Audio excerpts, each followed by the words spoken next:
Welcome everyone to interview number 16 of OSU Improvement Month. Joining me today is Shikke. Welcome. Hey, hello, what's up? Yo, what's up? So, just for anyone who may not be familiar with you, could you give a brief introduction to who you are in the community and what people might probably recognize you for? I started very early in the OSO community. I started in 2013, around that time. Although I created my account in 2014. So I was just a normal player. Suddenly I got good at the game around 2018, 2019. I was a top player for like 2 years or so, maximum rank 300. You also might know me because I was pretty active in the OSU subreddit. I actually did one of these things like, subreddit, OSU games, things, whatever. Ah, so, so yeah, I was pretty much into the community back then. And then I just, yeah, that's probably, and yeah, and also I'm a OSU coach nowadays. And I don't play OSU that much, but you also have probably seen me in OWC last year as Safety, and yeah, that's about it. I'm curious about a couple things. So, one, you said you Mhm. joined the community in 2013 but didn't make your account until Mhm. December 2014. Can you Yeah, explain what that's happened correct. there? Yeah, so actually, I know Osu since a very long time because my neighbor. Okay, so probably guys recognize it. You probably recognize it very well. Snapif. Ah, He's a mapper. So he's my neighbor. So I always was like into Osu because of him. We went to school together and everything. So I knew Osu from very like way back then. But I never was. I was never interested in it because I thought like when I saw the combo numbers like 1 2 3 4, I thought that you had to like press the 1 2 3 keys. And I was like, nah, this is a mess. I'm not playing this. But then when I finally played it, I created my account in December 2014. 14, I think. yeah. Okay. And yeah, but just having fun, honestly. No, not really tryharding anything. So, someone also asked what country you're from. Oh yeah. Okay. So I'm from Uruguay. It's next to Argentina and Brazil, basically in between both. It's a small country. We speak Spanish here. But yeah, nothing special. Yeah, it's a small country. It So, might be funny. The name might be funny because oh, it sounds funny, but yeah. you started playing, I guess, in 2014, or did you play the game before then? And actually, I played like during 2013 and 2014, but very very casually. Maybe in one entire year, I must have gotten like 10 play count or so, Oh, like okay. nothing. Yeah, so yeah, nothing really. When I started playing it, like at least 100 play count per month, I already had an account. So yeah. So, your account was made in December 2014, but your play Yeah. count graph starts in December 2018. That's And correct. yeah, can you explain why that is? So I was banned for roughly 4 years, Sue. Yeah, I know that might sound a little bit like whoa, that's a lot of time. Oh, no. But yeah, basically, I'm 21 years old right now. So when I started out playing Osu, I was pretty young, and I was also very stupid, I guess. So I just I come from a game from League of Legends. It's the game that I play the most. So, in League, you can have multiple accounts, you can have Smurfs and everything. It Yeah. doesn't really matter. So back then, I thought like it was the same with Osu. So I was just, create another account or going to my friend's account and like farm there and whatever.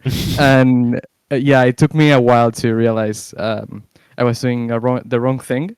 But yeah, the reason for the ban being that long is because when I submitted the appeals, obviously I have gone through a lot of multi accounts, but by that time they were rougher or more rough at that time. I remember with like the OSU support and everything. And for some reason, there was I got to a point where they were just telling me like, "Oh, you're not being honest, like 100% honest with your appeal," and I'm like, I just said everything I did, so I don't know what's up." And at the end of the day, because I also got really good at the game, so I guess talking to like personally to the staff and sending also live plays and everything, I got clear out and I could finally get unbanned. So yeah. What did you focus on during that time that you were banned? Were you still really grinding the game a lot? Yeah. Honestly, it's pretty hard for me because also it's a game that I like. Like I really really like. It's the game that I love the most nowadays and ever, I guess. And it was hard for me to see like all my friends improving with their accounts and everything.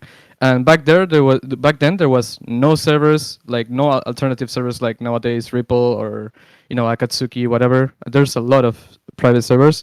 So my motivations just went down when I was banned for 4 years. But all the time I will get motivated when I was thinking like, okay, I'm gonna appeal, I'm gonna get unbanned, and I'm gonna pop off, and that's just the main thing that kept me active. So answering your question, yeah, I still played back then when I was banned, but it was kind of demotivating for me because it was only my locals, no online nor not anything. So pretty sad. I'm pretty sure I will have improved so much more if I didn't have this problem of like the ban. But yeah, definitely had fun. Also mapped a lot, and in between, just had fun with the game. But not I didn't play much. Honestly, my main game was still like League of Legends and other games. But yeah, I also was still there. Yeah. And at the time, there was no restriction system, right? So, like, Yeah. when you got Hmm. banned, or like when you, I don't know, I guess banned, like they completely wiped your profile, right? Yeah, yeah, it's kind of hard because yeah, restrictions weren't a thing, so my account just got deleted. Um, which is kind of. Oh, do you hear me? Yeah, yeah, yeah. Okay, so yeah, it was kind of rip because yeah, my account just got deleted. Nothing to do, nothing to yeah, just everything was deleted. So when I came back, obviously my profile was entirely wiped. All my scores, all my S ranks, SS ranks, whatever, everything went away. Yeah, vanished away. How did that affect your motivation at the time? Oh, sorry, I dropped my mic. Oh. Yeah, it really affected me. It really affected me. Mostly, yeah, my motivation went down really, really hard. Honestly, I didn't really want to play the game because every time I appeal, like every 3 months, no, every 6 months, it was back then. I will just get rejected all over again. So it was really sad for me. Honestly, one of my appeals was a video where I was just talking to them, and I saw that video like was like I don't know in 2016 I think, and I sounded so sad and Oh no. yeah, I sounded so sad because I really wanted to like pop off and everything because I also had kind of like even though I didn't play that much the game, I knew I had the level to compete with my country at least, and yeah, it was kind of, and if I make a good play, everyone will tell me I'm cheating just because I'm banned. Yeah, it was really hard, yeah, at that time. So then I want to ask, there's a question that came in from the forum that said, to Yeah. Shikke, what is the best way to regain motivation to play Osu? Okay, yeah, okay. So you might have a lot of sources of motivation. For me back then, so I had a different types of motivation throughout my whole career, and I think the main thing when I started playing to improve very quickly, I just this. Oh, I always say this to my tell this to my students where you just if you have friends and you can like kind of have that healthy competition, it really helped me back then because my only motivation will be like to beat my friends, I guess. And we had very similar levels, so maybe I improve a little bit more in jumps and he gets better at stream, so I'm like, oh, I have to catch up, and all that feeling. And generally, I think also taking a break. Um, you know, if you have been playing for a very very long time without breaks and everything, you can actually get burnout. And sometimes it's actually play less that makes you improve and not play more. Like you have to let your brain save everything that you have been learning, and then you finally learn it after you take a break. And not only works for Osu, but in all games, in my experience at least. Um, if you get into a pro team in Valorant or something, if you're in a tournament, if you have to play a tournament, your coach will tell you like, before the match, just don't play. Like, 1 day, 2 days before the match, don't play. We already practiced enough, whatever. Don't get burned out. And that boost of motivation that gives you like just taking a break, just stepping aside from the game, is actually massive for me in my experience. So yeah, my main motivation was like, my friends and taking breaks, honestly. Yeah, you mentioned kind of having people to compete with. I feel like especially Mhm. for people who are from somewhat smaller countries, being able to compete within your country or even like relatively larger. Okay, actually, I guess any country where, but Mhm. especially those where the community is a lot closer. I think it seems like being able to compete within players from your country seems like a really good way to Yeah, find people. definitely, definitely. But yeah, 100% agree. Someone else on the forum, actually, this was Mackie Donalds asked, question for Shikke, have you ever considered quitting OSU completely? And if so, what were the things that made you not do so after all? Oh wow, that's a tough question. Yeah, obviously I had considered quitting also multiple times. As you have seen, like I was a top player and I had the potential, but I kind of like just stopped. And this is a message that I give to everyone out there that you're still young and everything. uh, I was really happy when I was young, but in one moment you're like a really happy kid and everything, and then in one moment, like you have to work, you have to study, do both at the same time. It's just life comes to you, and sometimes you just have to leave aside games or things that don't really matter to your real life. And in my case, that's what happened. So I think I thought about quitting mainly because I didn't have time to play the game. And if I have time, like after a year of not having time, I have time and I play and I suck. I'm like, oh, dude, come on.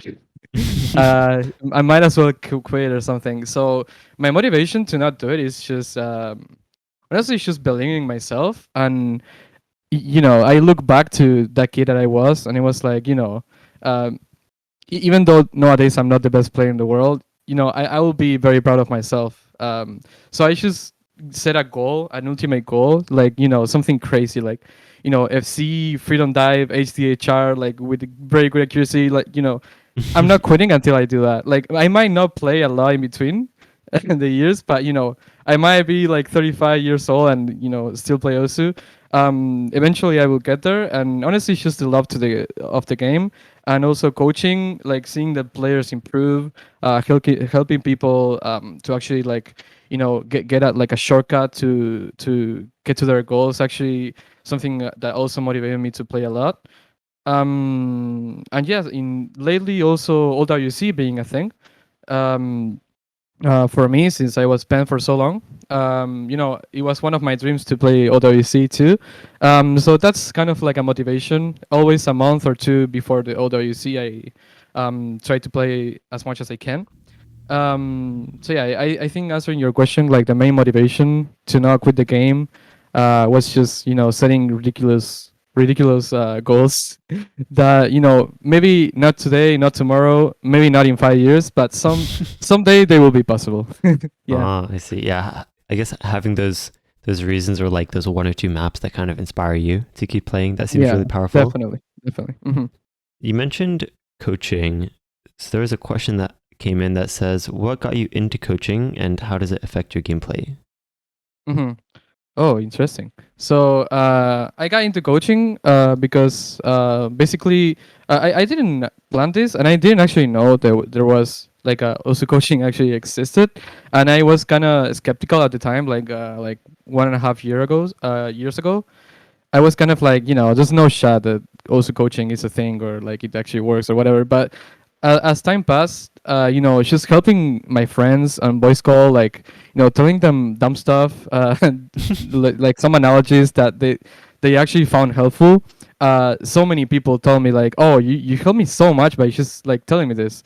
And then was one friend, he's from my country as well. He told me like, yo, there's people in Fiverr doing this. Why don't you try? Like, you know you don't lose anything. So I'm like, okay, I have some free time, so why not do it? So I put like $5 as the minimum like thing. Oh, actually, no, I have to mention something before that.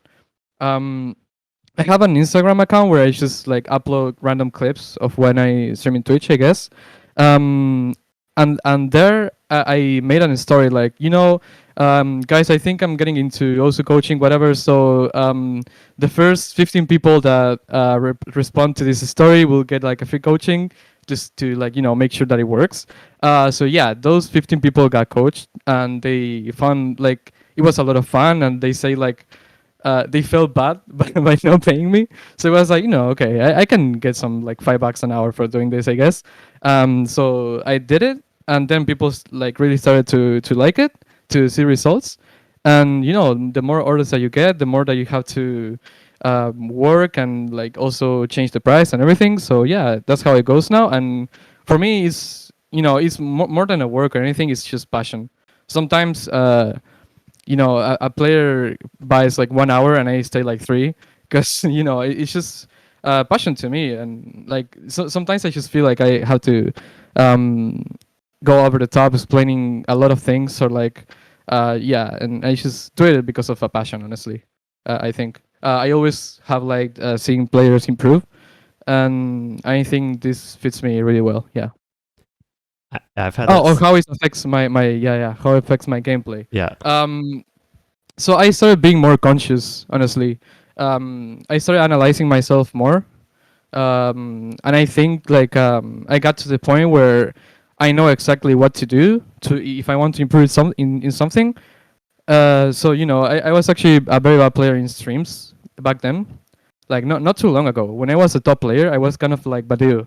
I could hit like a lot of stuff in DT, but I couldn't stream like 130 BPM. So after so much knowledge, after so many people, so many points of view that I have seen and everything, I kind of like know exactly what to do to improve and everything. So if I'm grinding the game for something, the way it affects my gameplay is like it's just that I know exactly what to do. If I see something is wrong with my aim or with my reading, or I can hit something DT, but then I miss in number one. I already know what's up, and I think it's just very helpful for me to use my time efficiently. If I don't have a lot of time, I will just do things efficiently and actually analyze myself. I hope that answers the question. Yeah, that makes a lot of sense. Like just kind of practicing analyzing gameplay will help you be able to look into your own gameplay as well. Yeah, definitely. And you mentioned kind of going way over and just kind of having the passion to keep explaining things to someone, even if it's like way past Yeah. the scheduled time. I have that experience as well. I think sometimes every now and then I upload my sessions to my YouTube channel, and some of them go like way longer than the person originally paid for. And I think some people might get the idea that like however long this session was, like they paid that exact amount, but usually like they paid a certain amount, and then like if the session ends up being one where like there's a lot to talk about and like I'm just kind of having fun, then sometimes the session will just go way over. And I'm sure you're the same way, where like I never ask them. It's like, oh, we went 25 minutes over, I think, can you just send me? No, I never do that. So No, never. I have people that told me though, like, I feel kind of bad if I'm gonna pay like the original price for something that's long about. I'm like, don't worry, like you can tip if you want, but like it's just that's my service. Like I offer doing this myself, and you shouldn't be obligated to anything. You just you're good. yeah, I definitely agree. So there was another question that came from Drip Hat, who asked to Shikke, what do you do in bad days? How do you avoid them, or how do you live with them? Interesting. That's a previous student actually. Drip Hat, right? Yes. Yeah, okay. Can you repeat the question? Sorry. So what do you do in bad days? How do you avoid them, or how do you live with them? Oh, okay. So yeah, this is something that after playing for so long, you kind of like figure out strategies to get better. The way I think of bad days, like back then when I was a top player, bad days really stressed me, because when you're really high rank, like 280 something, you really just are looking to farm as much as possible. So every day is like a farm day for me. So if I can't farm, I get really frustrated, really frustrated. I end up getting tilt so often. Um, as I grow up and everything, I think just my mindset starts to change, and I'm like, okay, I would analyze what am I bad at. So I'm bad at streams. I'm bad at, like, I don't know, reading, whatever. So if I'm in the best day ever, the best day of my life, I'm not gonna be good at reading or streams, because I'm already bad at that. So if I'm in a very bad day, instead of like getting tilt at like not hitting the stuff that I usually hit, I might as well just practice the stuff that I'm already bad at, because my mindset is like, okay, if I'm like popping off, I do like 5 top plays, whatever, like I'm gonna still be trash at the things that I'm trash. So, just take it easy, have fun playing songs that I like, and just train the things that I'm the weaker at, the weakest at. Honestly, that's the advice I can say. Yeah, just if you're in a bad day, just find your weakest skill set and try to have fun with it. Mostly have fun with it. Like, the point here is not getting tilted or not getting frustrated at like not being at your best. So, yeah, I think that's what I have to say. Yeah, and with I think expectations play a really big part in that, Yeah, where it's like definitely. I think having a bad day is because you're comparing yourself to how you expect to play, or like if you expect to play super, super well. But if you kind of, your hands are feeling off, or you're just not super focused, but you still want to kind of play the game. Obviously, there's the option that you just don't play for the day, but that's obviously not what I think that's not what the question is asking. But Yeah, yeah, yeah. I think as far as if you do want to play the game, just playing in such a way where you're kind of playing stuff you don't usually do and kind of improving at stuff that you already expect to be bad at. Like, I don't think you can have a quote unquote bad day on like stuff that you're already bad at. Like, every day is a bad day, I guess, if you're playing Exactly, your big exactly. That's my weakness. mindset. Yeah, Hmm. yeah. So, as someone who has both had your own OSU journey of, I guess, 9 or 8 years, and also seen many other players' journeys, I want to ask, what are the biggest mistakes that you've seen other people make, or like most common things that you think really hold people back, that you've seen either through coaching sessions or that you've seen in yourself, that maybe you've made some of these mistakes as well? Okay. So there's a lot to say here, I think, because the first thing that I have to say is a lot of people coming to Osu, they're like 7 digits or like high low 6 digits, and they're like, oh, I want to be like Waika, I want to be the next Waika. So they just go straight up and play the maps that he plays like nowadays, and it's like, dude, do you think he spam retried like those maps to be able to play them? Because obviously that didn't happen. It's like trying to learn a language without subtitles. Like, you watch a movie without the subtitles, like you're not gonna understand anything, right? There's no like comprehensible input or something. Right. So you have to train fundamentals. Like, if you see Whitecat, his progress and everything, he also plays a lot of easy and everything. Like, you should go step by step. Like, you should build like your tree slowly with all the parts that is important for it to not fall apart, I guess. So that is one type of players that I think the best advice I can say is just go step by step. Think of it like as a stair that you don't want to miss any of the on any of the steps. Like, you want to go step by step, slowly. It might take time, but you're gonna get there eventually if you do things right and you don't waste a lot of time retrying and everything. You're slowly gonna become better and better. Build your own habits. Don't copy. For example, if you want to be like Waika, you admire him, don't go and copy his playstyle, because chances that it will work are not high, especially for his grip, for example. So stick with what's natural for you. Go step by step. I think that's you just have to kind of think of like if I'm just spamming 10 stars, I might hit something because I'm just improving my reaction speed, because I'm just pushing my physical limits, I guess. But then if you go to a 3 stars, you are gonna have a rough time. If you put like 2 stars with hidden, you will get less accuracy than on the 10 star map. That's a big problem right there. Right. Um, so yeah, just build your fundamentals, and then there's other type of players where they you'll see they have like this easy and normals, hard rock DT. I don't really like that kind of stuff. Like it's true that I did it in the past, but like in the past I had problems with accuracy and with, fundamentals in general. I think it's okay to do it sometimes. It's great for the improvement and for the, just progression like overall.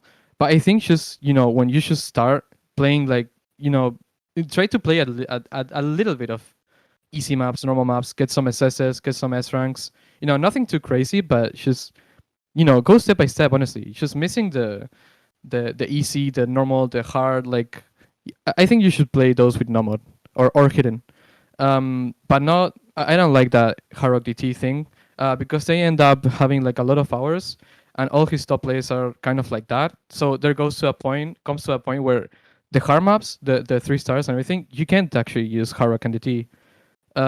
So that kind of like, doesn't let you unleash your full potential, in my opinion. And there's other people too that I kind of like the 10 stars that I just talked about before, where they just straight up start playing that like insanes, like 4 stars, 5 stars. Like, it's okay if you're talented and you can, like, jump very high. In my experience, I couldn't, when I first touched the game.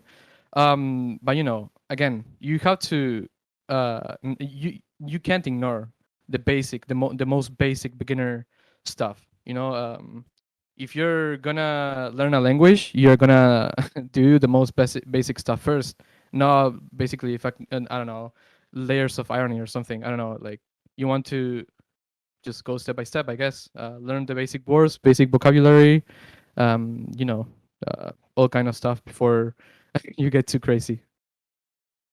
I've noticed pretty much the same thing where it's like 99% of the time, from my experience, what I've seen is that if someone is at a skill wall where they're trying to improve a lot and they're not seeing any progress, Mm-hmm. it's usually because they're trying to push their mechanical skill, but there's some sort of technique issue or fundamental deficit that is holding them back, and it's kind of hard for them to realize it. So, yeah, that's definitely something I Yeah. would agree with. Are there any other main mistakes that you see people make, or that maybe you made yourself? You talked a bit about like the maps that people play and the mods that people choose, but is there anything related to like either technique or your setup or anything like that, or even mindset mistakes that you feel like are like kind of common and are holding people back? Um, Honestly, I think people care too much. I guess when they just first start. For me, starting and getting better at the first stages of the game was easy, mainly because I was having fun. I didn't really like expect to be a top player or anything. But players that just start, like, as soon as they start, it's like, oh, I want to become the best. Like, it's okay to have that mindset, but I feel like it's kind of like the same thing as people wanting to, be the next Mr. Beast. So it's actually really really hard to get into that position, and you should acknowledge that these players have a lot of experience. Um, so I guess it's okay to have that expectations, but at the same time you have to be realistic, and it's a game. You have to have fun. So, related to peripherals, when I started playing, I had like a membrane keyboard, very shit. I had a mouse that was very, yeah, also very bad. With no mouse pad, just like the wooden table, I guess. And yeah, it was pretty bad. But I can tell you that if I kept playing like that, I could have like achieved the same things that I achieved. I don't think peripherals, unless they are like not working properly, I don't think they are like relevant at all. Like, doesn't matter the monitor that you use, the mouse, the mouse pad, the no, it's just, you have seen people like FG Sky playing with a laptop and with a fucking, you know so, peripherals don't matter to me. Obviously, the better peripherals that you have, the more comfortable that you're gonna feel. And also, I feel like I got some motivation to play the game whenever I bought like a new keyboard or something. That can help you if you have enough money and or all that kind of stuff. But I don't think it really matters at the end of the day. Like, if a person grinds enough, and if it's natural for them to use whatever they're using, I don't think um, there's a problem with peripherals. And I think there was another part of your question that I missed. No, I think you touched on both of them. Or if there's any mistakes that you personally Mhm. made that you want to make sure other people can Yeah. learn Okay. from that. Yeah. Okay. Okay. So basically, I just said this before, but retry spamming is very very bad, very very bad. I think consistency is a skill that is hard to acquire, but it's also kind of like easy to lose. Uh, so I want to uh, say in the middle that when in 2016 or 2017, I don't remember, there was a private server. The first Osu private server was called Nosu. I don't know if you remember. Yeah, yeah. Actually, Yeah, yeah. yeah. So yeah, in that moment you only play for score because there was an OPP system, so you kind of have to like just grind score, and I think that made me very consistent. Just grinding score, made me very consistent. But then when I started to get better, I became addicted to PP, so I just retry everything to get the PP place, and honestly, I lost all my consistency because I pushed my skill cap and I wasn't like doing in a consistent way, I guess. So in my experience, consistency is a skill that you can lose. So don't retry. DT farming, it's okay. It's okay in my experience to push your skill cap, but it's not good to do it on excess. I think. And if I could go back in time and tell myself to not do something, it'll be just that don't spam DT, be open to more skill sets and everything. Because nowadays I can feel like if I train in a balanced way, if I just play like I warm up with like a tournament pool or something, I'll feel like I'm just capable of doing everything at the same time, and I can play master are better quality and everything that I enjoy more. And overall just have a better experience playing because it will suck that you try to play like three sessions a day in Osu and none of them like you can farm. It feels really really bad. So I think it will also make you enjoy the game more and also be better at the game. So I will definitely change that from the past, just not spamming a lot of TT. Can you define what you mean by retry spamming? Because I feel like Mhm. if I'm going for a new top play and there's this map I know I can really do and I play it like 5, 10 times in a row, is that considered retry spamming, or what would you say really defines that? I think pushing for a score is okay. Um, but like I mean like I retry spammed on everything. Like for example, I play um for example Apparition. For example, it's a very hard map, right? I'm not gonna FC. Uh, But if I'm in the like the first 300 combo, like I'll be self conscious, like oh I can get a better intro and maybe get like 2% more in display or something. Just don't do that. I think in my experience, if you just play the full map, you might actually commode in one part and like make up to that 2% that you could have gotten in the beginning, I guess. And I don't know, it's just an addiction and a habit at some point that I built to just to try on every map. It doesn't matter if I play Made of Fire, Operation, Big Black, whatever. I always just wanted to like give 100% of me, and that actually backfires. Um, to I end up getting more tilt and everything. So I guess if you're trying to go for a play, of course, who doesn't retry, right? Who doesn't? But like I think like doing it in excess is bad. I think of it like that in with most of things in life where like in excess it's gonna be bad, but if you don't do it, it could also be bad. So you have to find like a balance and just try to not retry that much, I guess. Do you I think that was um correct answer yeah, or yeah. Well, I mean, Mhm. there's no correct, but yeah, Yeah, I mean that yeah, does but answer the like question. somehow Yeah. okay. So, what are the best maps to play to really Oh. improve the most? Oh, okay. So honestly, I'm not very original with this, to be honest. It's not that like I just try to find my way to improve. I just I saw Kukisi. He's like my biggest also idol, has always been, and I'm like I want to be like him, so I'm gonna copy what he does or what he did in the past. So I just watch all his like all streams and everything, and I came to a conclusion that is Artless maps are really good to improve. First of all, and second, like the old maps are really good to improve too. Of course, you have to balance it with everything. Everyday maps, nowadays maps are really great for improvement too. But I think that every OSU player that is like good have played those maps before, like Arles or like just the very old maps, like with the T or some crazy, um, tricky or I don't know. I just feel like both old maps and Arles and specifically Arles, because you know at first I wanted to improve my aim, so I play those maps because in 2016, 17, there wasn't like a lot of maps of this style. I guess just Setia with double T and Arles maps were the ones that I play the most. But it doesn't like only improve your aim. It also does improve your reading, in my experience, and your streaming or your bursting capabilities, your stamina too.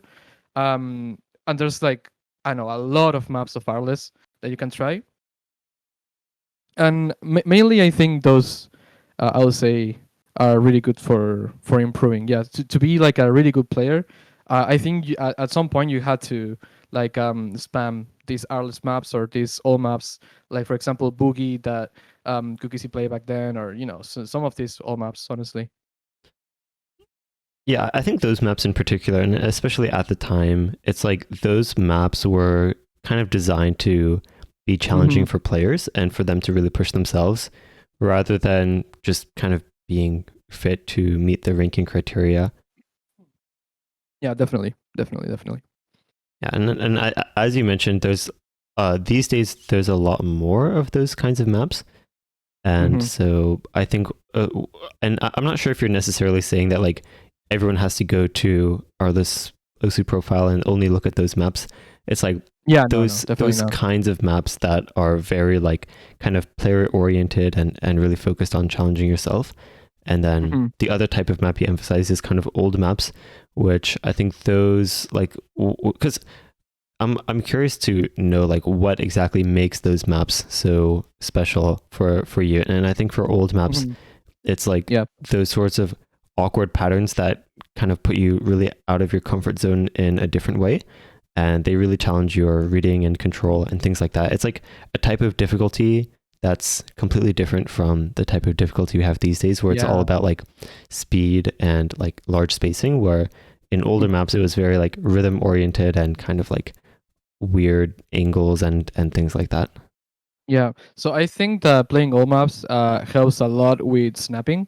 Like the snap aim, like really helps. And mostly, just I see it like as an encyclopedia that you have of all the patterns that you can recognize and kind of like play well. And I feel like the more you play all maps, the more like weird patterns that you discover. And uh, you know, I feel like if my brain gets used to like awkward situations, or like awkward maps in general, then things that are more like I don't know normal are gonna be easier, or I don't know, they're gonna feel like they're easier. And I think also my accuracy got a lot better because some of these maps don't have the best timing. uh, so Right. you kind of had to play with your rhythm sense, and it really improved my rhythm sense a lot. Mostly playing those with hidden, I think. So yeah, I think it really helps on those fundamental blocks that are hard to acquire with the maps that nowadays exist. Of course, if you only play like 2020 and above maps, are like 2020, 2021, 2022, I think you're still gonna be like a great player. But if you have that um, chunk of like skill that all maps give you, you're gonna be so much better, in my experience at least. And mostly, I think it helps so much with my accuracy, to control my fingers, and there's a lot of maps that can help you with that. But I feel like all maps are special. Have something special. I don't know. Yeah, I definitely agree with the whole like it kind of improves that certain aspect of play that like it will strengthen your overall gameplay for like even for modern maps. Yeah. So, do you have any sort of like weird tips or like kind of unpopular tips that you feel like most people don't think about but actually work really well? And this can apply to any skill set, if it's like tapping or aim or reading related or just anything in general. Okay, so uh, this is gonna be weird, but my tapping technique is kind of unique. I think you have seen it before. Yeah, yeah, Um, yeah. so I have to say that I have been stuck for like a lot of years. Like I play streams, I don't get any improvement. You know, and as I started like being a coach and everything, I started to analyze more like what was the problem, if my stamina, if my tenacity, my I don't know. I found like I searched for everything, and the only thing left was my tapping technique. So I tried to change it. And if you watch videos of in my YouTube channel or like in Instagram, you'll see that I tap with like I straighten my fingers like they're kind of like 0 degree angle with my hand, and that's very natural for me. I can't do that technique if I'm using a keyboard, so it only works with a keypad. And I can say that it has worked with other people as well. I have coached some people that try this technique and suddenly they pop off. I don't know if it's gonna be something common in the future if more people try it. Um, I guess I just I just wonder myself, like I play DT, I single tap everything. I can do triples, I can do like bursts, like really short bursts, but then I cannot stream. Like I cannot stream at all. So something has to be up here. So I since I changed my technique, my tapping technique with the keypad, I cannot play without it now. I tried ring index before, but uh, I didn't have a lot of finger control like that. So my finger control was so advanced that it was like, no, I'm not gonna change my fingers just because to like stream better. And another thing, I always use gamma, brighter gamma. This is just because I feel like monitors are very dark for Osu. I mean, I can play with like normal gamma and brightness, but I think it's just easier for my eyes to see what's up since the screen when you're playing Osu is completely black. I don't know. I feel like having some brightness, like changing that color from like a very dark black to like kind of like a lighter black or grayish kind of thing. Um, I don't know. Helps my eyes to see the notes. Might not work for everybody, honestly. But I always use like 55 brightness, 1.5 gamma or something. Um, I have been playing like this for years and years, and I cannot play. I mean I can play without it, but I feel more comfortable if I have those settings. And another thing, for my aim, honestly, for my aiming hand, just buying an overgrip is huge in my experience. Buying what? Overgrip, Oh, an like a overgrip, like a grip tape grip tape. kind of Okay. thing. It really held my aim and my consistency. So it is it's kind of cheap. So I will recommend anyone listening to this to buy it honestly and just give it a shot. Might not work for you, but honestly, I just find it crazy how the more sweaty my hands get, like the more that it grips. I don't know. It's kind of weird, and I cannot play without it either. And I think that's about it, honestly. Yeah. I want to clarify the tapping technique you were talking about because you mentioned you have Mhm. your finger straight, but we're not talking about like, um, I guess. So I think the way to describe it is like you're not tapping with the tip of your finger. Oh yeah. You're basically, so it's kind of like if you have your hand as a high five, or if you're like Mhm. almost as if you're Yeah. like you're patting, like if you're patting a cat or a dog, but you're patting your keypad and you have Yeah. your two fingers over each of the keys and you're sort of pressing it with the middle of your Mhm. finger and kind of going With up the and down middle like part of that. my finger. Yeah, Yeah. with like the half part of my finger. Yeah. So I basically found out this technique because I just tried it because I was just trying stuff, and then I realized that I actually don't have any strength in the tip of my fingers. I don't know if this can be like a common problem to other people as well. Um, but honestly, it's just I can just really feel like I have no strength in the tip of my finger. And when I use the when I tap with the middle of the finger instead, like straightening up my fingers, like I was like high fiving or something, or like petting a cat or a dog, as you said. Um, I don't know. I feel like I strain less. I feel like the muscles that are working are the ones that should be working, and everything just feels so natural. So I should stick to it, I guess. Yeah, it's just so much better for me. I have no strength in the tip of my fingers.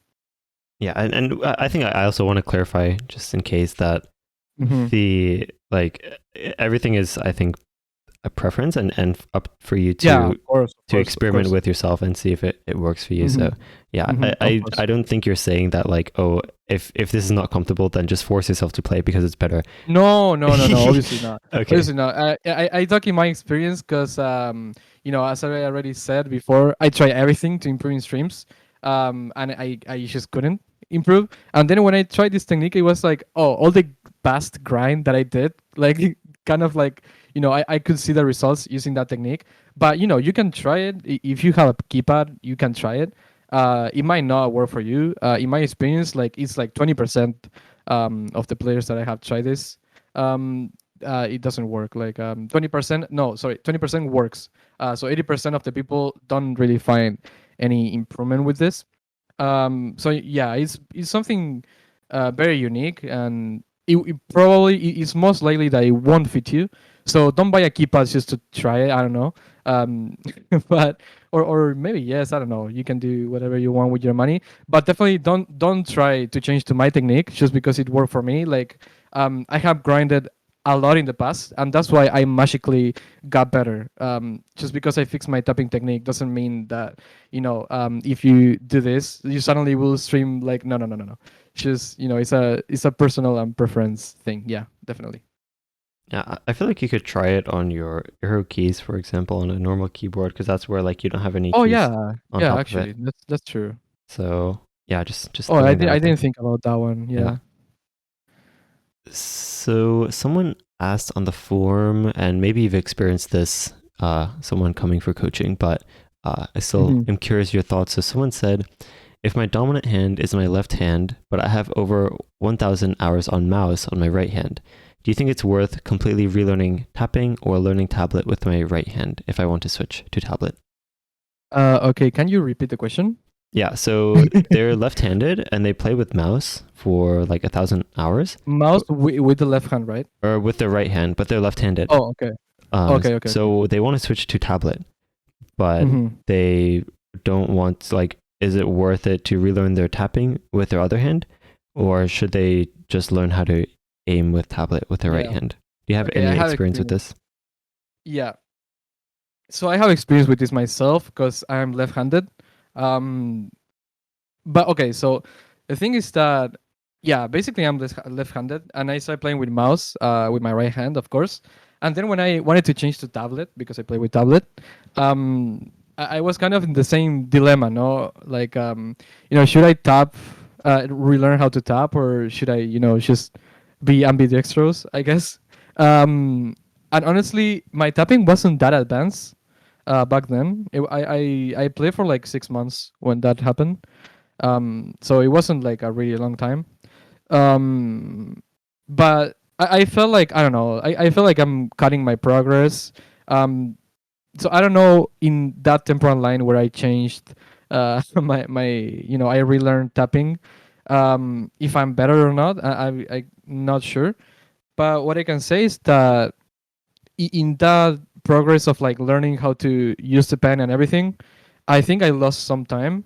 Because your improvement is not just about how much you play, how many hours you put into the game, but how many of those were actually like worth it, like any improvement. So I think people that have a very natural grip, or that like as soon as they start playing they with tablet, they find like a perfect area for them.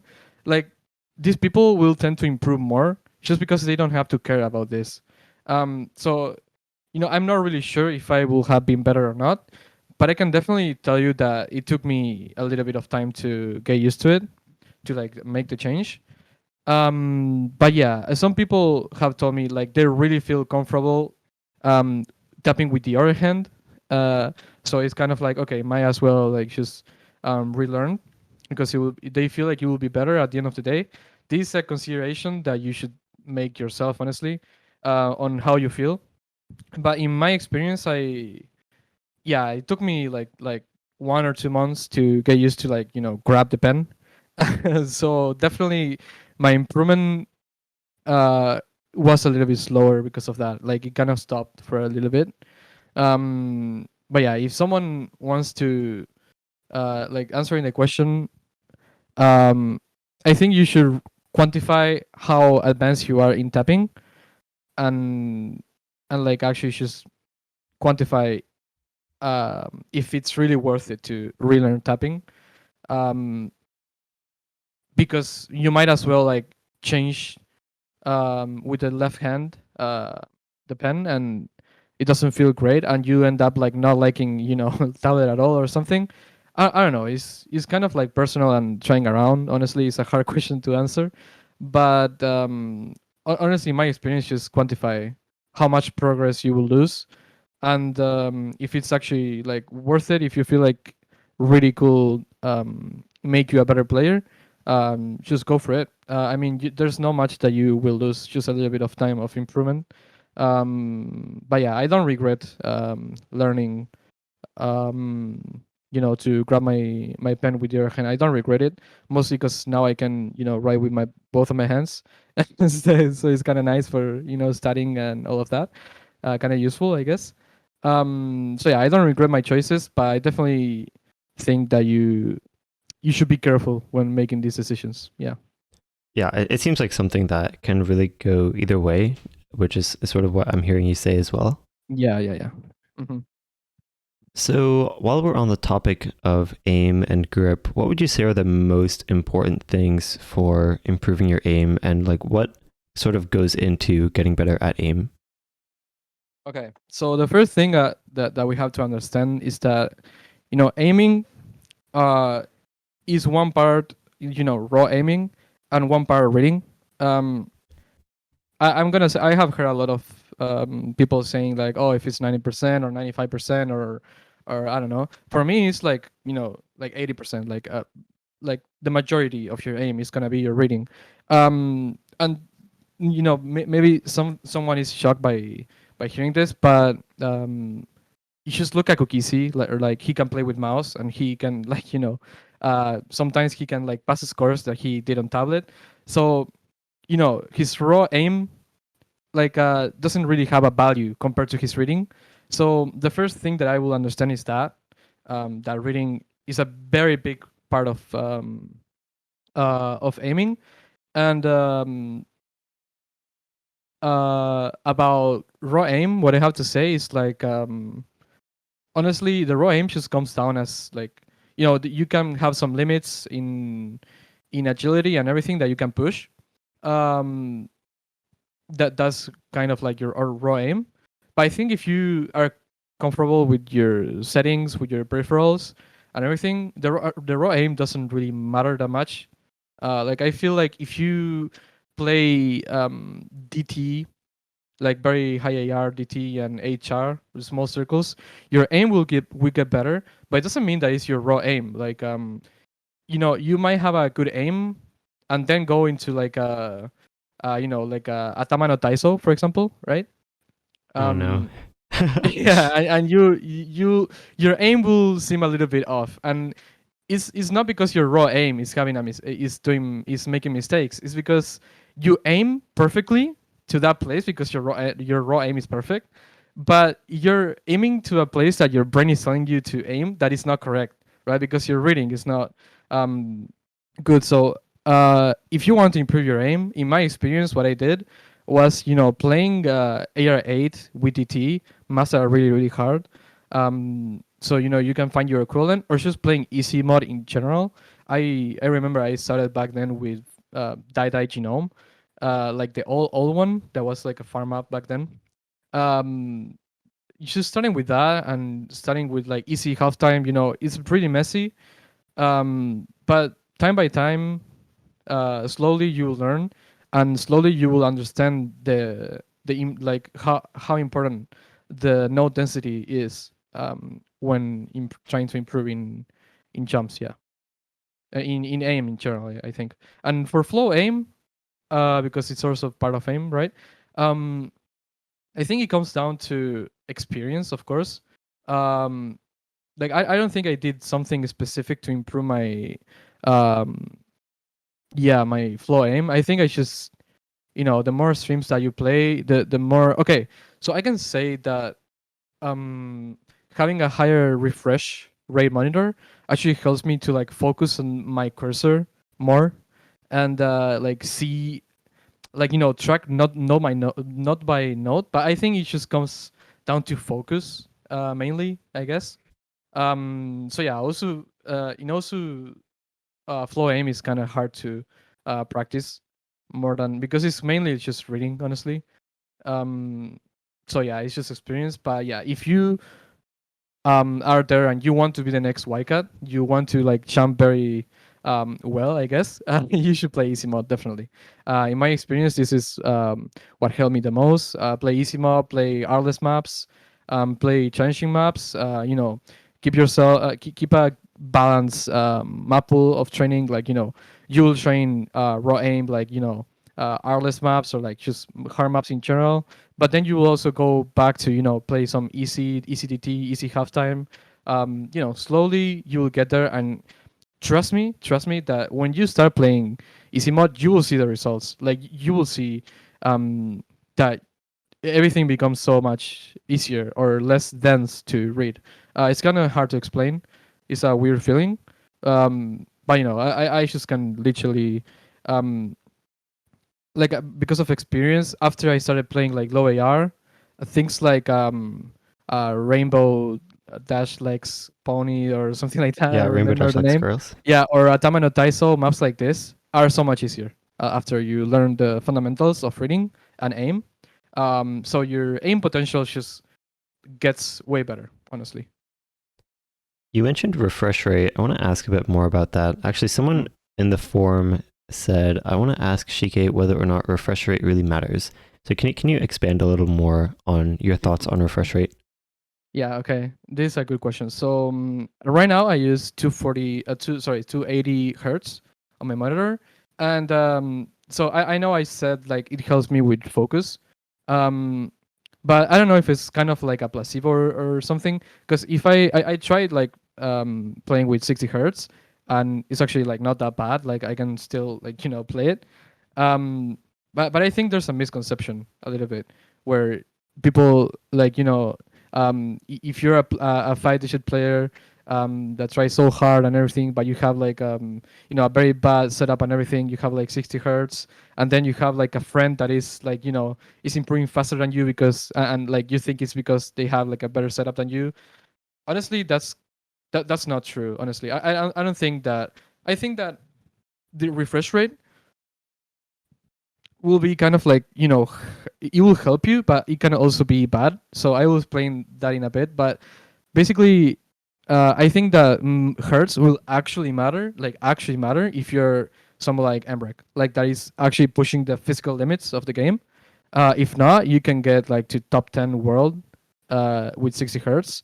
It won't be a problem. Like, you'll not feel um, like it's holding you back. But at the same time, I have to say that high refresh rate is not always better. I know this might sound crazy, but I can say, in my experience at least, I don't know about others. I never discussed this really with anyone, but I think sometimes if I'm playing like very low AR, if I play with 60 hertz, it's gonna be easier. I don't know about like why this is or anything, but it's kind of like my preference. So if I'm playing really low AR, I feel like it's harder if my cursor is so smooth, and the approach circle is so smooth as well. I don't know if you had this experience before. I don't know. I don't even know what monitor you play on, but honestly, I I don't know. I just feel like 60 hertz sometimes is better too, or I don't know. It just feels more hittable. and definitely it's not placebo because if I switch like right away, I can see it's getting harder for me. There's a player named Yolkspie who's really well known for reading scores, and Hmm. they actually mentioned that when you are playing lower AR, it actually helps to lower your FPS. And Oh, really? yeah, so I mean, lowering FPS and lowering refresh rate is kind of doing the same thing, uh, Oh, arguably. So yeah, oh, I I feel didn't like know about that. I know the player, but I didn't know about that. Wow. yeah, I heard it recently from them, but yeah, that's I think just sort of in line with what you were talking about as well. Yeah, yeah. It just feels easier. It's such a weird thing. I wouldn't know how to explain it honestly. You just I guess you just have to experiment with it, and I don't know. It's such a weird thing. It just comes naturally. Like I just feel like I have to have less hurts. So going back to aim and reading, some people Yeah. argue that aim and reading are actually the same thing, and it's kind of not necessary to have different words for it. Can you give your thoughts on that perspective? I think I think it's not entirely correct because also there like you have to move your hand and everything, and I think the agility that you get by playing like really fast DTE stuff, for example, it has some part of raw aim, like because you have to move your hand and everything, and I think that's more part of like moving your hand accurately. Um, like of course, if you have a perfect reading, if you're a cookiesy, obviously, you won't have any problems. But I really think that agility mostly and just cursor control and some more stuff are not directly it doesn't really have anything to do with reading in my opinion, at least. So I think they should be separated, like I don't know, 80% and 20%, or even less, for raw aim, maybe like 5% for raw aim. But I think it's still there, the way you move your hand and the agility. So yeah, I just think that's it. Oh, and also like I don't know, for example, my mom doesn't have a lot of raw aim, right? She If she tries to like click the icons in the desktop, like obviously it's gonna be harder for her because she never play any games or anything. So I think raw aim has something to do with aim. Yeah, I don't think it's entirely reading. So I'll be curious to see someone like, for example, Kukisi or Batu that have really good reading, like like kind of like setting their settings to zero raw aim to see what's up. But I'm pretty sure it will have an impact. Yeah. I think raw aim is separated from reading. Yeah. You should do an experiment that's like Hmm. you have players that are different levels of reading ability, and you have them try playing Osu with mouse in their left Yeah. hand and Oh. try to see how they perform, because I feel like that's really where like especially if you take only tablet players and you have them first of all switch to mouse but also aiming with their other hand with mouse, which is really awkward for a lot of people, and I'm pretty sure Yeah. that's something that like everyone has access to doing that, but no one really plays like that ever. So that Yeah. could be a True. way to True. test it, just sort of throwing that out there. That's right. That's right. That's a Might cool experiment Yeah, to might do. try that at some point. But anyway, so talking a bit more about reading, you mentioned that easy mod is super helpful for training reading. Hmm. And you also mentioned a bit about refresh rate for low AR, or FPS, I guess. But are there any other strategies that you feel like work really well for reading? Yeah, definitely. Um, I would say chunking. Honestly, probably people heard about it before. So actually, it's crazy, because I found out about this like many years ago. I think the first like 2 years I got into the game, I already knew this. Just now with these terms of like chunking or anything. But I remember, like, I don't know if you remember this website. It was really old. It's really old. I think nobody uses it.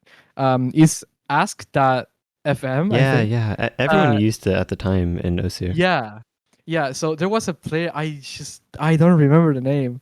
Um, I don't remember the name, but it was like Sapphire Ghost, I think. I Yeah. don't remember exactly, but I remember like I was gonna ask a question. I was gonna ask them if they can see my replay. Yeah, very cringe, but I was like 14 years old, and yeah. And I saw a question there. How do I read squares? And he said, just think in your head it's not a square, but like two parallel lines instead. And damn, that actually changed everything. It actually changed my whole view of the game. Like back then I will like show off to my friends like how I play the squares and everything, and I didn't tell them this kind of like hack that I thought it was like a kind of a hack, but then naturally for doing it like from doing it so much kind of like becomes a habit. If I see an octagon, if I see a hexagon, if I see like a pattern that is like a little bit weird, or like like a lot of back and forths like in the Pretender, or flying out in the Oh Nino yeah, flying out to the difficulty. sky. Yeah. In Yeah, the like intro, I know exactly what yeah, you're talking about. Yeah. like there's like sliders no in the same position, and if you just like if it starts with a slider and then a note, but like you just play the slider and then forget about everything, and you just see the note and then the slider, so you change the pattern from like slider note to note slider, and kind of like changes everything.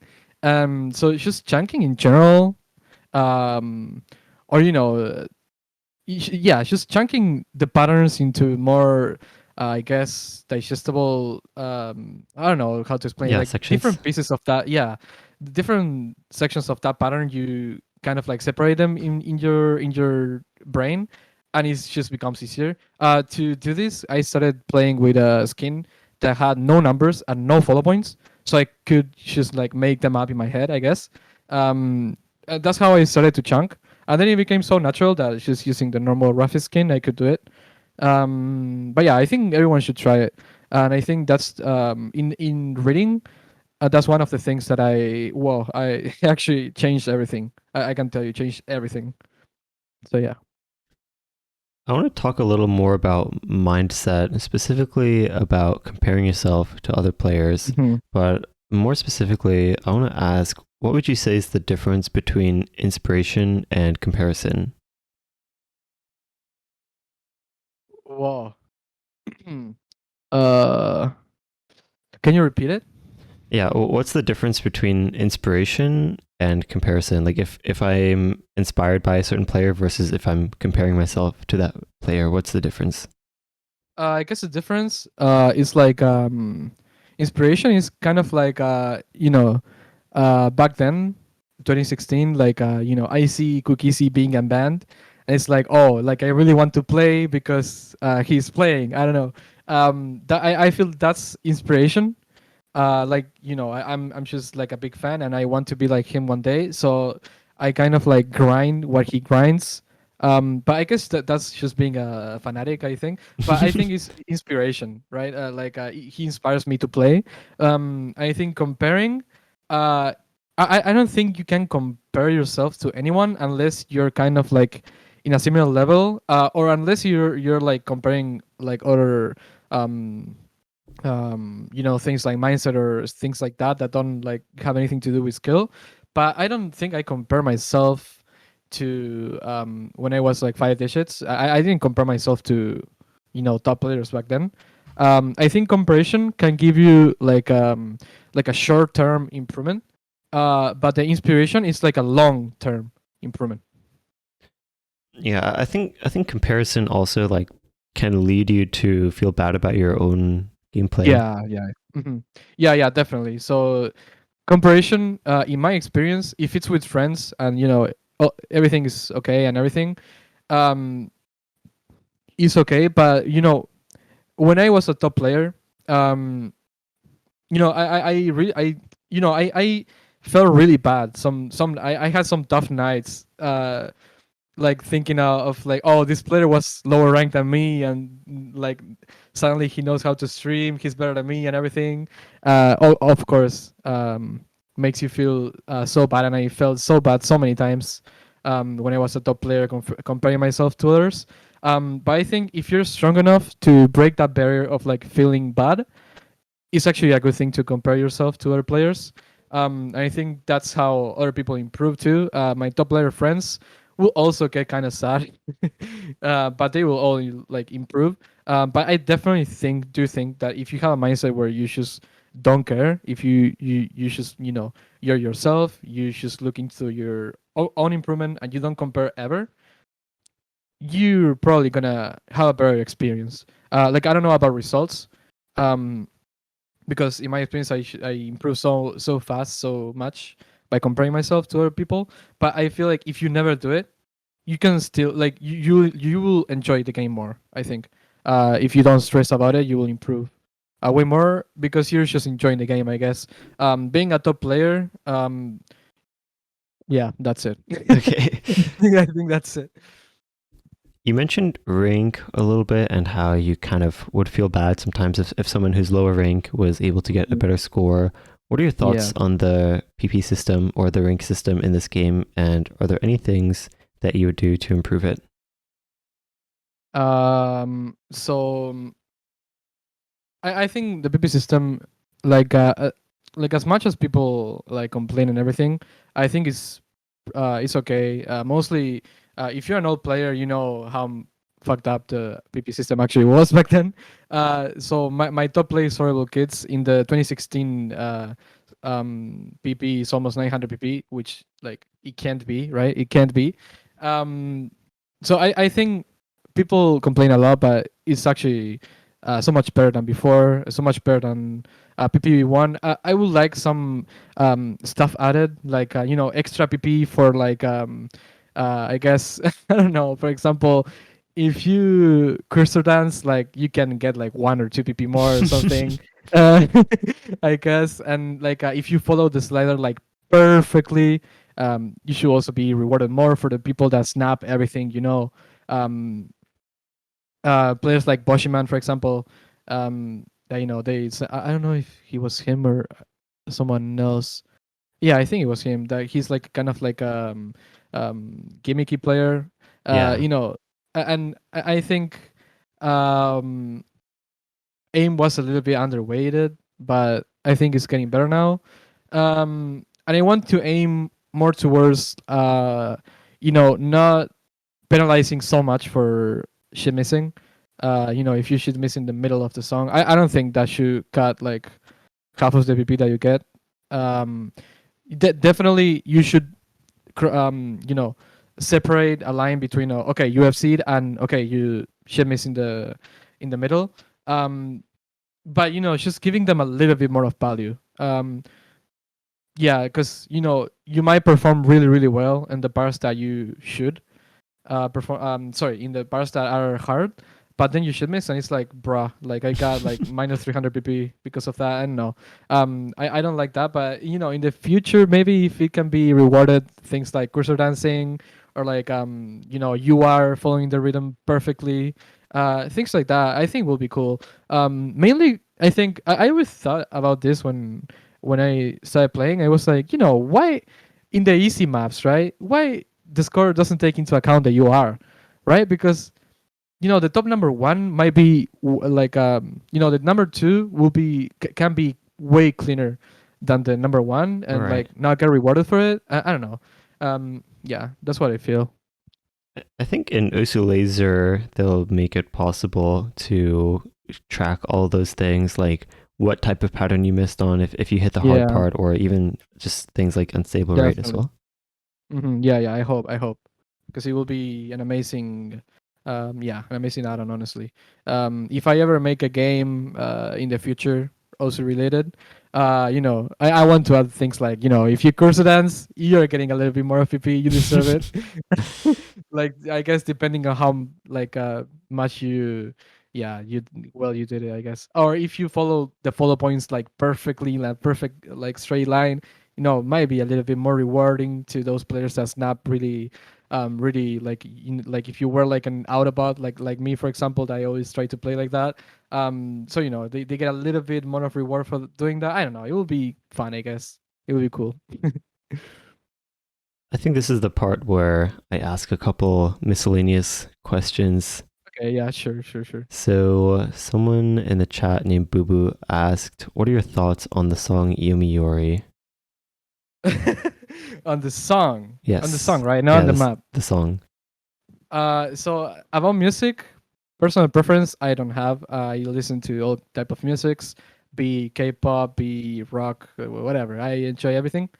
So I think it's pretty cool. Honestly, it's a song that really gets my nerves. If I'm doing a good play or something, but it's not a song that I will listen in Spotify or when I'm doing something. You know, I enjoy the song if I'm playing it. I just can't say that I don't like the like kind of like screams. Uh, but it's a cool song. I really enjoy it, and it's really really hype. For example, a song that I will like listen to in Spotify or like my personal day to day will be Uta, for example. It's the same band, and I think that's more um, you know less hardcore for me. So yeah, I don't know. I like it honestly. I enjoy it. Then they ask, "What are your thoughts on ICDD in general, that artist?" Amazing, honestly. It's such a great group. Their song that they put so much effort on the songs. Like you can hear in the background a lot of things, um, and honestly, it's just amazing to listen to. It's not my like my daily preference, but I think they're cracked. Honestly, I think they're cracked, and they do be really great on what they're doing. Yeah, I really respect them, honestly. Someone asked, "To Shikke, what is your favorite anime?" Oh, I'm sorry. I don't really watch anime. Uh, Uh like oh. when I was young, like really young, like I don't know, I was 14 maybe. I watched a lot of anime. But I haven't watched more than 30 animes in my life. But I can say the one that I enjoy the most out of all the ones that I have watched. This was a long time ago too. I guess Steins Gate is the one that I like the most. Mostly because I have studied things like astrophysics and everything and astronomy, and I really like the going back in time kind of thing, temporal lines. I really like that anime, and yeah, that's the one that I enjoy the most, I think. Someone asked, this question is anonymous, but they said, Mhm. "Question for Shike. I had a session with you a long time ago, and I can see Oh. your English improved so much in so little time. What advice Oh would you no. give to people that are native in other languages and it makes it really hard to hide their accent?" Come on. First of all, thank you. Yeah, I'm really trying. My English used to suck a lot. Like, if I see videos 1 year ago or 2 years ago, I can definitely tell I have been getting better. Um, I think it's hard to change the Spanish tongue to the English tongue. I think it's very hard. I didn't expect that question honestly, but what I would say is you have to um, just communicate in English with other people, like using your voice. Because back then I only used text to talk to other people, I guess, online. And when you start talking to them, in a voice chat and everything, or in person to someone that speaks in English, you'll get way more value than going to English classes. In my experience, at least, like I studied English for 8 years, and like it did teach me a lot, but I think it was the 1 or 2 years that I had talking with people like native English speakers was actually way better. And I think you should. This is not only for English, but for life in general. If you look back like 1 year, and like you kind of cringe, you kind of cringe at yourself, or like you say, "Oh my god, I was so bad at this." It means that you have grown as a person, or like in that language or whatever you're applying it to. I think you should do that in anything in life. If you look back and it's kind of cringe, it means that you have grown. So yeah, obviously it doesn't happen to everything in my life that I feel cringe about like 1 year ago. But that's in my experience. Like when you see a progress and you see like, oh, I was so bad at this 1 year ago, it means that you have grown, and that's what I'm gonna keep doing with everything in my life. I think. Something related to that, I think it's actually really valuable to record your progress or keep track of your progress when Hmm. you're improving at something or just kind of in general. I think Yeah. it's always nice Hmm. to be able to look back. Yeah, it's a motivation too. Like I see myself, struggling with English a year, 2 years ago, and I see myself now, and like I don't really think of it actively because I do my daily life and everything. I don't like notice an improvement uh, on my English, but if you look back and then you see the improvement, it's actually so motivating. So it makes me happy. I think. Yeah, just to look back and say like, oh, I have improved so much. It's yeah, it's joyful and it's grateful, yeah, to see that happening. Somewhat similar question or somewhat Hmm. related. Someone named Plax asked, do you plan Oh. on moving to a different country someday? And if so, where would you want to go? Yeah. So I'm moving. I was moving to the U.S. Next year, but had some problems with that. Me and my couple, so we are gonna stay in Singapore instead. So next year I'm gonna be in Singapore. Oh, So yeah, I don't really like my country. Um, like there's good stuff in my country, of course, that I will never replace. But in general, I don't like Latin America community or people or culture or so. I don't feel identified. So I just yeah I want to move out of Uruguay. Not as soon as possible, but I think I plan doing my life somewhere else. Yeah, either US or some Asian country if possible. Um, I don't know. I think I like US a lot, or Canada, or just English speaking countries in general. I think I like. And yeah, I don't really like my country that much. I don't plan on changing my flag or anything. I don't even know if that's possible anymore. But yeah, I will always have appreciate my country and everything, and my family, of course, everything that this country has given me. But yeah, definitely want to choose another country to live. Yeah. so someone named Plax again asked, how do you find a lot of maps that suit a skill set for improvement, such as streams? So, how do you find maps that are focused on a specific skill set? Okay. So nowadays you have a tool that is very cool called also collector. Sometimes that's what I do. If I want to play awkward aim, I just go with someone that has made a map pool called a mappa called awkward aim, and just play that, I guess. But honestly, playing tournaments will help you discover a lot of good maps that you didn't know that they are like popular in the tournament community, but not outside of it. Um, I think playing tournaments is one part of the maps that I found. Watching streamers, like if you like speed, just watching someone that is improving at speed and kind of like play the similar maps or something. Doesn't have to be a top player. Can be someone like 4 digits that is trying to push for speed or high 5 digits. Someone that you can look up to and copy the maps. There's some collections that I found for streaming. I don't remember where I got it. If it was Reddit or not, but it was like a huge collection, like a lot of stream maps, like that with a program that made collections for you, like streams from 160 to 169, and from 170 to one. Okay, so kind of like this, and I found a lot of maps there as well. Um, I'm probably not the best one to ask for that kind of information because I was kind of like always kind of like playing through what I had. But I will say definitely, if you really look up to a player, um, you can just download the maps that they play. Oh, okay. So I had something to say about this. Oh, So okay. there's a new tool that I have been using lately that is called also Assistant.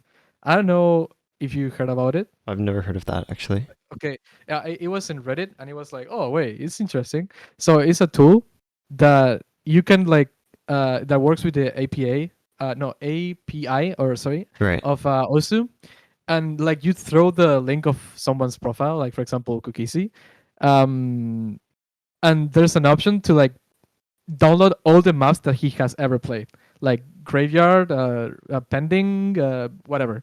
You download Oh, all the maps that he played, and I think that's actually really cool. You guys should search Osu Assistant. It's actually shortcut for Osu As. Um, yeah. So yeah, you can find it on Reddit, and I think it's very cool. And also, if you have, for example, you want to put collection, and it makes a collection in your Osu. Like you download all the maps and makes it a collection. You can also like you have tournament pools there that you can download, and it makes a collection in your Osu as well. I don't know. I think it's pretty useful. I'm glad that I remember about that tool, honestly, because not many people know about it, and I found it really cool to use. I downloaded some of some people profiles, and it was actually a cool it takes a while if there's a lot of maps, of course, but yeah, I think it's pretty cool. That tool is also really good. You should try because it's actually, yeah, it has some stuff.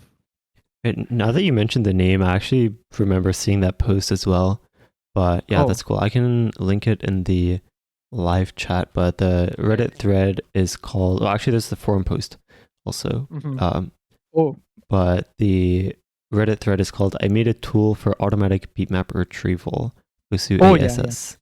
Yeah. Mm-hmm. Actually, I'll just link the forum post. But Let's go. let's Yeah, it's go. actually very useful. Yeah. Useful. Yeah, that's actually a good point. I think that's something I know. Osu Collector, you also mentioned that's a bit more popular. It's Yeah. osucollector.com. But Mm-hmm.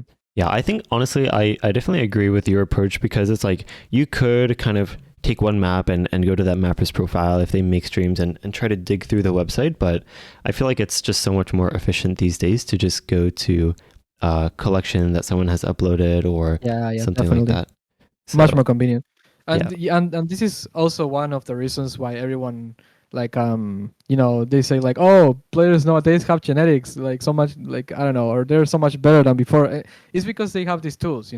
Back then nothing like this existed. So I think it's really a shortcut for players, and I'm anxious to see the community, the also players in like 5 years to see.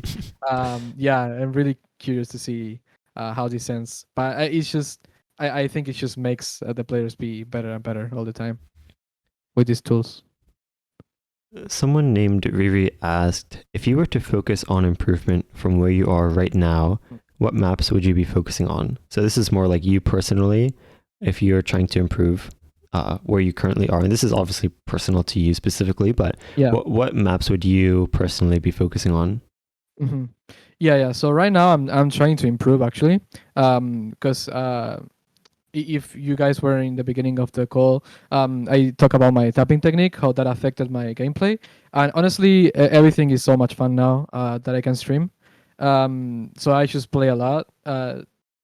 And when I try to improve, that is basically right now, what I do is keep a balance. I always think, as a whole, you need a balance in everything in your life.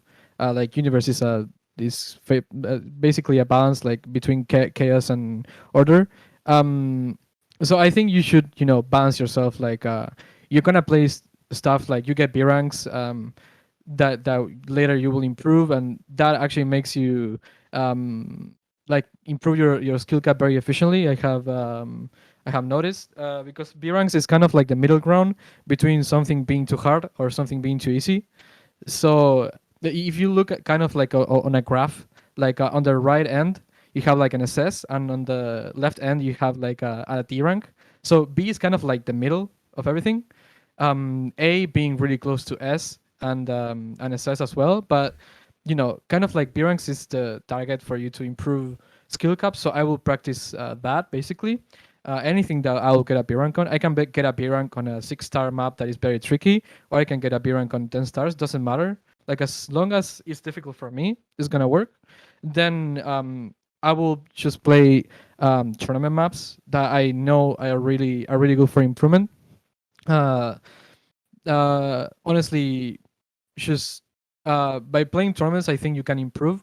But what I feel with tournament players is that if they only play tournaments, they'll not improve their skill cap that as much as if you actually were playing B ranks, for example, or things that like you could FC in a very like lucky run. Like if you get 6 misses, yeah, and that's like your full potential. You unleash your full potential in a play, and you got 6 misses.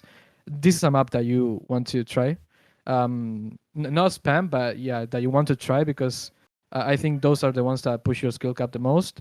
And also, you know keep a basic fundamental um, um, train those as well. I will play easy, or I will play, if I'm warm upping, it's just something easy to not lose that skill set, I guess, or that kind of like not miss that part of the gameplay that I think is important. If I warm up to for a tournament, I definitely start with easy stuff. I think if you want to improve efficiently and be like a really great player, you should also get used to FC stuff. Um, like you should like if your usual FC is 7 stars, you can play some 5.5 or 6, low 6, and just get used to FCing a lot. And this actually is good for your mindset as well. Because then if you choke a good player or something, you won't care as much. So I guess I will just balance out everything, like easy maps, middle ground of like things that I usually can do, and things that are far from my level, or yeah. I think just keeping a balance between everything is the way to go. Yeah. But I'm mostly just pushing my skill cap right now, because I feel like my fundamentals are kind of like it happens to all players, I guess.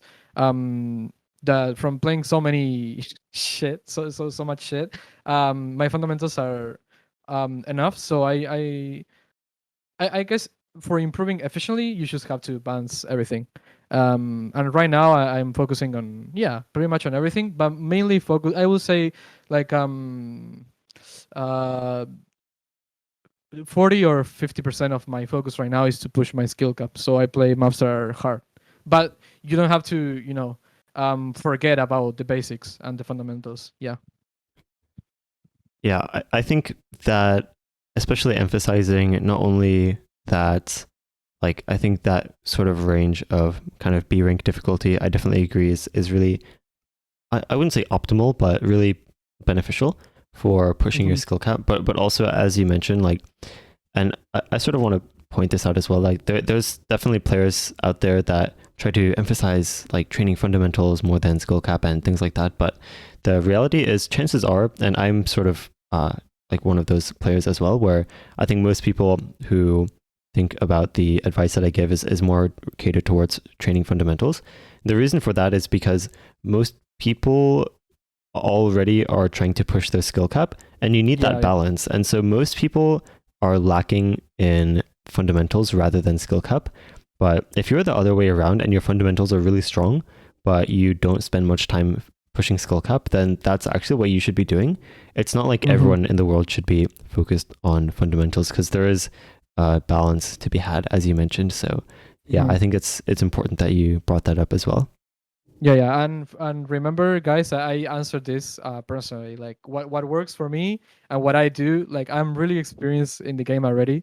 But yeah, the chances are that just by statistics, the chances are that you probably have to train fundamentals more than skill cap. The chances are because of just how meta works nowadays. So yeah, but remember, this is me as a player. Yeah. And the last question, there was one that came in from the forum that said, to Mm-hmm. Shikke, do you think a player that knows how to use the editor will improve faster than someone who doesn't? Oh, that's a good question. Wow, that's a good question. So I got into the editor pretty early. Um, when I just started playing, just make maps for fun. No submit them or anything, just map for fun. And I started like understanding the editor, and then like because when I started playing, I didn't understand why players like I don't know, top players like Rafis, HPick or Cookiezy would look at the editor and like kind of like try things there. And I would be like, just play the map, like just play the map. But then I instantly realized why they do it. And it's like if there's just one pattern that is annoying you in one map, it's just one single pattern. You can just kind of like cut everything and just leave that pattern alone in a difficulty and like train it. And like just being able to do that, because there's a lot of people that think about the editor and it's like, oh, no, I will just play the map. Like they see it like it's so complicated and everything because yeah, it's an old code and everything. They see it's so complicated. It's like, ah, no, okay, I will just play the map. But I think that learning the basics of mapping, like just to how to move nodes or shortcuts like Control Shift R where you can rotate, or like Control C Control B, things like this that can just overall improve your quality and efficiency as a player. Yeah, I think someone that knows how to map or like at least knows how to use the editor will be a better player or would improve. It's hard to say this for sure, but I think it's gonna be more efficient improvement if you sometimes use the editor to check some stuff. I think every player should do it because every player is different and they might need different things, and you can kind of like just do your thing in the editor. If you're finding like there's a specific type of pattern that you have to practice, you can just make a map or like cut that map of part of the map and just Control C Control B and play it a lot of times. I don't know. There's a lot of possibilities to do it, or just like change the CS, change the OD if you think it's too low, or I don't know, whatever. I think it's an advantage, yeah, to know how to use the editor. It's an interesting question. Yeah. Yeah, I think describing it as more efficient is a pretty good way to put it because obviously, and this is talking about like your initial reaction to seeing people do that. It's like, well, you can just play the map. Like it's just so Yeah. pointless Mhm. to look in the editor, just play the game.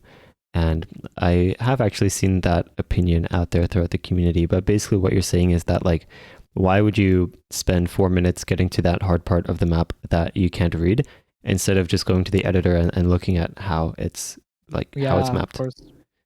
Yeah, definitely, and kind of like also, and now that I think of it, in tournaments, so many times there's so many times where it's just I don't have time to to play the pool or something, and I just look at the map in the editor. I already know what's up. I go so much more prepared. Yeah, you probably have experience with this as well. Yeah. Uh, so yeah, I think it's very beneficial. Yeah.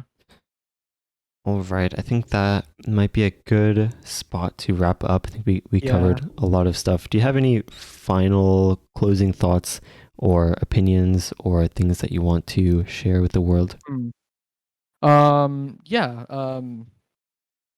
Play also is a great game. It's fun. It's fun. Enjoy the music. Enjoy clicking the circles. And I have to say something that you know you might in 2, 3, 4 years be kind of done with the game, like try harding it, and that's not something bad. Like specifically, in your life you go through a lot of stages in your life.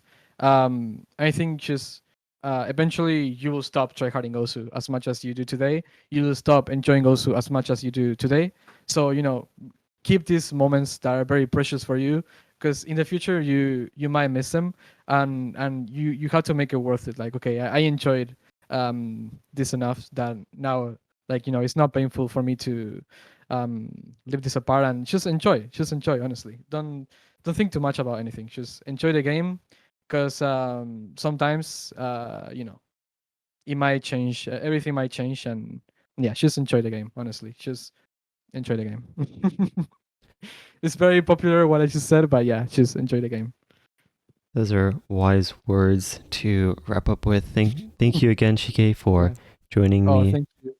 hmm And Yeah, thank you for the opportunity, and yeah, hope we see each other next time again. yeah, So, and thanks everyone for listening. It was very fun. Thank you for all the questions. yes. Thank you, everyone. And we will see you all next time. Yeah. Peace out. Bye bye.